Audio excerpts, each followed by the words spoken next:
今天又来一位金发碧眼的帅哥，开战机晒腹肌，时不时还抛个媚眼。他说他60岁了，汤姆·克鲁斯同样作为男人，每次看他的新片都很羞愧。电影本身没太多说的，俗是俗，爽也是真爽，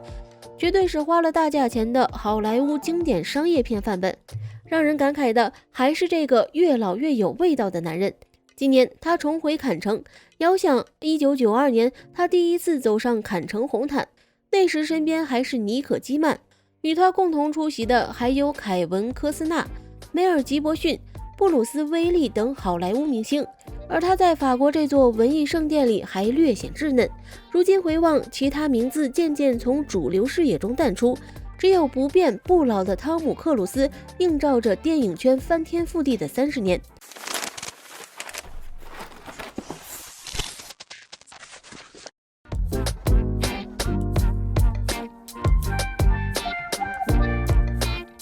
汤姆·克鲁斯的出身，用今天的话说，妥妥小鲜肉，还是不被待见的那种。1983年，他在《失真记》和《保送入学》里担纲主演，电影里他扮演的血气方刚大男孩，都在为该如何破处而苦恼，分别和已婚女人应招女郎纠缠不清，做下不少荒唐事儿。两部影片后来同时入选了美媒评选的50大经典青少年性喜剧。彼时好莱坞青春性喜剧蓬勃发展，20出头的克鲁斯帅气、可爱、阳光、毛躁，几乎与忧郁不沾边，看起来甚至有些肤浅。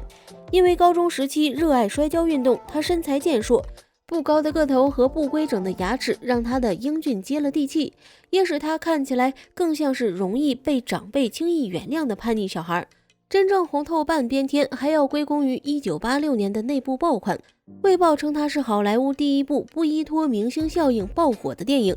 美式主旋律，专门作为征兵宣传片拍摄，获得了美国军方的大力协助，被称为美国海军有史以来最昂贵的征兵广告宣传片。当时美军还没有摆脱越战阴影，在志愿兵服役下，时常兵源不足，电影称得上雪中送炭。克鲁斯开着喷气式战斗机在空中游戏，穿着飞行夹克，戴着雷朋眼镜，骑着哈雷摩托撩拨女教官，塑造了80年代美国海军飞行员的精英形象。才华出众又桀骜不驯，风流潇洒又纯真无邪，玩世不恭又深情浪漫，配上导演托尼·斯科特酷炫的镜头和后来的奥斯卡获奖插曲柏林乐队带走我的呼吸，感召了大批美国青年入伍。此片之后，美国海军迎来了自2战结束后最高的入伍率，同比增长30%。汤姆·克鲁斯24岁的他，在那一年留名好莱坞星光大道，成为美国梦的代表。而那一批在80年代凭借好莱坞青春片名声大噪的青年演员，被称为乳臭派。电影里个性张扬，反叛规训，其实内心根本没有长大，就是没啥演技，也没啥内涵的意思。确实，除了阿汤与戴米摩尔之外，这批明日之星大部分都在惊鸿一瞥后消散。在克鲁斯大红大紫之前，演员罗伯劳描述过合作电影《小教父》时对他的印象：有些人一直都在做自己，他们自我的某些特质使他们取得了今天的成就。我当时就觉得他是个人物，他的眼神里有种特别专注的东西。后来证明，这种专注或许就是阿汤哥最容易被忽略的实力。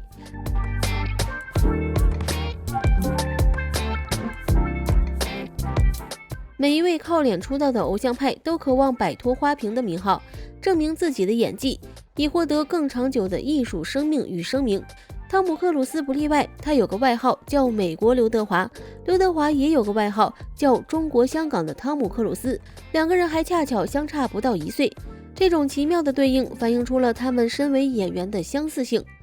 样貌出众，但天赋与悟性平平，极少留下演技惊艳的时刻。可贵在恒久的努力和严格的自我要求，使他们经受住了岁月的考验。任其他人来来去去，我自岿然不动，最终获得了业界与观众的尊重，演艺事业的长青。入行后的前20年，汤姆·克鲁斯没有停止过向实力派进发的征程，策略很明显，多拍，多和牛逼的人拍，多和牛逼的能挖出自己更多的可能性的人拍。于是往后10年里，只要是好莱坞内有名的导演，他几乎合作了个遍。7题4中金球奖，3题3落奥斯卡，全部发生在2010年前的这一时期。7月4日诞生，他是丧失性能力的越战退伍军人，时而癫狂，时而颓废，对着上帝口出狂言。他因为生平第一次收获了奥斯卡最佳男主角提名，最终惜败给我的左脚的丹尼尔·戴刘易斯。末代武士，他是胡子拉碴、终日酗酒、生活无望的迷茫战士。开麦拉惊魂，他是头秃肚大的恶毒好莱坞大亨，熟悉他的观众都难以认得出来。还有《金钱本色》里贪婪的天才玩家，《军官与魔鬼》里意志坚定的律师，大开眼界里的变态医生，心灵角落里的 PUA 大师，落日杀神里的冷血杀手。他几乎就像一个流水线工人般笨拙重复地试图撞破演员感悟力的边界。当然，与真正的实力派同台的效果可以想象。沦为陪衬，《金钱本色》和《雨人》的另一位主演保罗·纽曼与达斯汀·霍夫曼都拿下了当年的奥斯卡影帝。《军官与魔鬼》中，与男配杰克·尼克尔森一同框，阿汤表演外花的短板便显露无遗，脸上的婴儿肥褪去，牙齿变整齐，他的帅气更加摄人心魄。尽管也多次拿下金球奖表演类奖项，但他的演技并未得到更广泛的肯定，大家似乎也不太关心他到底有没有演技。他最令人深刻的形象仍是与样貌有关，比如《夜访吸血鬼》里那种绝美的英俊男人。一种常见的评论是，英俊是上帝赐给他的礼物，但演技也被上帝拿走了。千禧年后的电影世界更加瞬息万变，骇客与任务系列、指环王系列、加勒比海盗系列等各个题材的大制作层出不穷。2000年凭借《不可能任务2》斩获5.5亿美元票房成绩，攀上又一座人生巅峰的阿汤哥显出了力不从心。尽管少数派报告《借刀杀人》、《香草的天空》等影片如今看来不失为佳作，但在当时并没有顺利帮助阿汤哥从偶像派转型成功。一个很重要的原因是他那些令人瞠目结舌的丑闻。在库布里克大师的一作《大开眼界》里，他和当时的妻子妮可基曼共同出演一对中产夫妇，但这对观众眼中的金童玉女爱情童话却被爆料说片中的床戏要靠性学专家现场指导才能完成。电影最终呈现出来的片段似乎也并不叫人满意，再加上影片公映1年多后，两人便结束了11年婚姻，让他们的关系更扑朔迷离。2004年，他与凯蒂·赫尔姆斯相恋后，更是匪夷所思的在奥普拉秀上演了一出闹剧。他跳沙发疯狂表白，把自己和这段恋情变成笑柄。他刻薄地指责女星布鲁克·雪德斯用药物来治疗产后抑郁症。雪德斯正是他迈入演艺圈的第一部电影《无尽的爱》中的女主角。他还在世界之战的首映礼上拥吻史匹柏，弄得老导演当场社死。还有他的同性恋传闻、宗教信仰，这一切都让他的大众好感度下跌。06年统计明星人气的调查显示，克鲁斯的受欢迎程度持续下滑，跌至2000年以来新低。对他有好感的女观众减少45%，对他反感的则暴涨300%。调查表明，超过半数影迷认为他近来的行为令人不快。由此带来的直观影响是，他的王牌作品《不可能的任务》第3部投资成本高达1.5亿美元，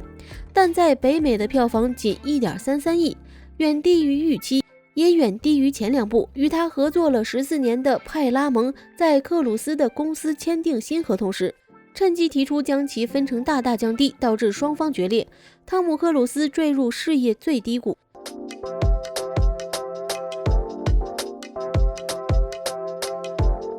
克鲁斯事业的再次腾飞，始于他停止向演技派进发，并转向动作。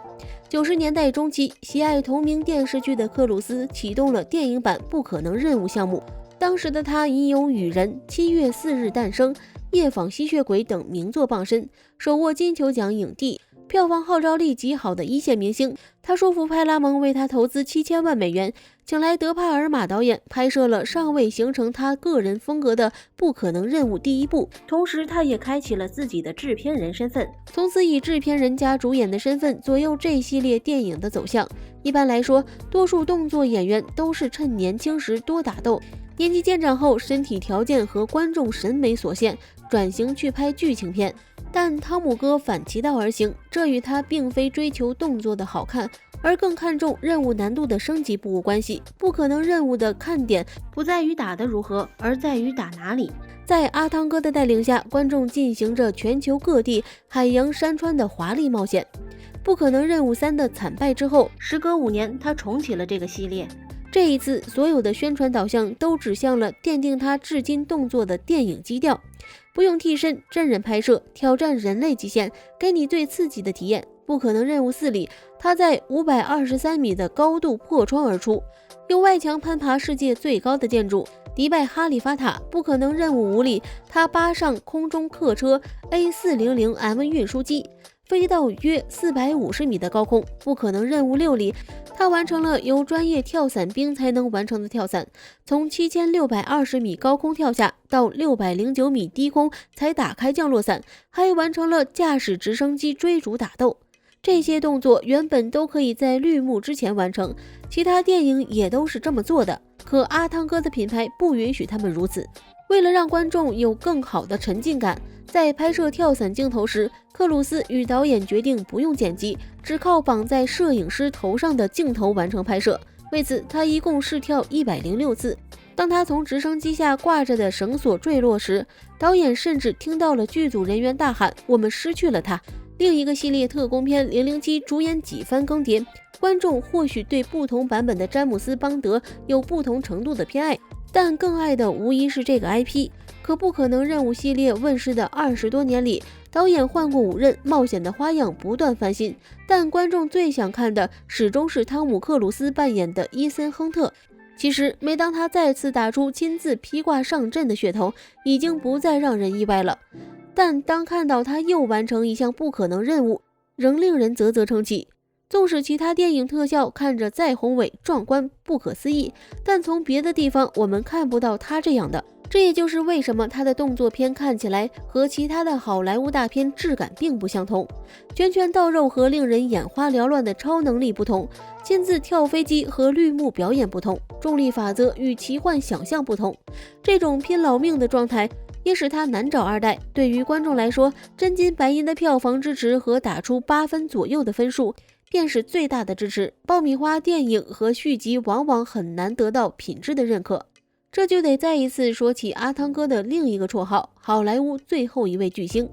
观众当然可以批评克鲁斯的拼命，大可不必，可不能否认那些惊险刺激的场面确实好看。观众被吸引进电影院的理由，除了猎奇的欣赏他的表演，还不自觉地被他坚韧和勤奋的劲头鼓舞。阿汤哥乘上了明星制的末班车，以帅气的少年偶像出道，又慢慢树立起努力勤奋的形象。同时，他虽然有一些令人匪夷所思的黑历史，但他的个人生活总体来说都与大众保持着距离。他不接拍电视剧，仅在每年不多的时候从大荧幕上与观众见面。他一方面是邪教代言人，一方面对自己的私生活细节极为保密。从其他人口中听到的他，又难让人与他的疯狂行径联系起来。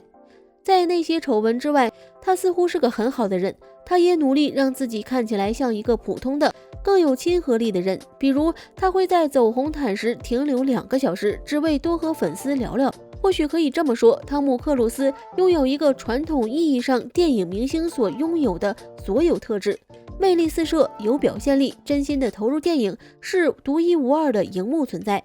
却让人回想起他作为一个普通人的行为举止时心生疑虑。但从某种程度上来说，他的矛盾增添了他的高深莫测。这种高深莫测让他超级巨星的形象更加清晰完整。他的人生起落验证了他无可取代的巨星魅力，那就是他对于大多数观众来说几乎完全存在于电影里，不受世俗问题的影响。这也说明了为什么直到今天，仅仅是汤姆·克鲁斯这个名字就不亚于威曼超级英雄们般足够强大的吸引力，叫人想去电影院。只有在汤姆·克鲁斯的电影里，人们希望看到的是他本人。人们或许记不得伊森·亨特或是皮特·米切尔的名字，但一定记得住这是阿汤的不可能任务。汤姆·克鲁斯从出道起就与同时代的任何人一样熠熠生辉。如今40年过去，他又焕发出更明亮的光彩。很大一部分原因是他越来越投入的在大荧幕上拼搏，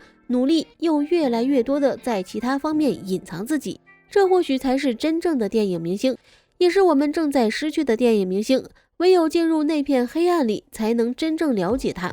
最后，如果喜欢这部影片，别忘了按个赞，或是分享给身边喜欢的朋友。感谢您的鼓励，我们下期再见。